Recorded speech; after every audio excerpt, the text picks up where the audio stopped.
Assalomu alaykum. Sizga savolim bor. Ingliz tili grammatikasi qiyinmi? Menimcha bu savol hozirgi kunda aktual hisoblanadi. Aslida esa bularning hammasi illyuziya. Agarda bizda to'g'ri o'ylangan reja bo'lsa, grammatikani o'rganish oson kechadi.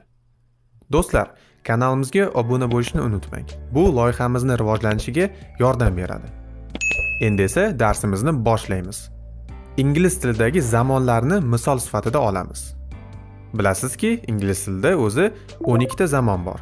Lekin ushbu 12 ta zamondan faqat 6 tasi kundalik hayotimizda keng ishlatiladi.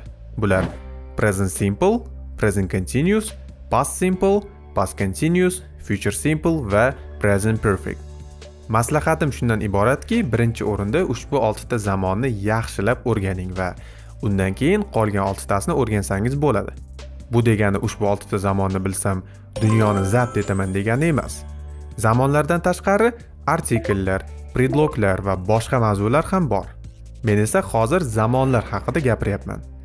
Bundan tashqari bir kunning o'zida hammasini o'rganishga harakat qilmang. Birinchi o'rinda daftarni ochib reja tuzing. Har kuni 2-3 soat ingliz tiliga ajrating va bitta mavzuni 7 kun davomida o'rganing. Misol uchun, birinchi haftani present simple ni o'rganishdan boshlang. Siz mendan so'rashingiz mumkin. Sen bola nima deyapsan o'tirib olib? Qanaqa 7 kun? Ko'p-ku. To'g'ri, har bir odamning o'rganish qobiliyati har xil, lekin 7 kun bu optimal vaqt. Chunki har bir zamonning o'zini kichik detallari bo'ladi va ularni barchasini to'liq o'rganish uchun 3-4 kun yetmaydi. Detallar deganimda turli xil signal so'zlar, istisno holatlar va boshqa narsalarni nazarda tutaman. Kanalimizda yuqorida keltirilgan 6 ta zamon bo'yicha video darslar bor. Videomiz tagida izohlar bo'limida har bir darsga havola qoldiraman.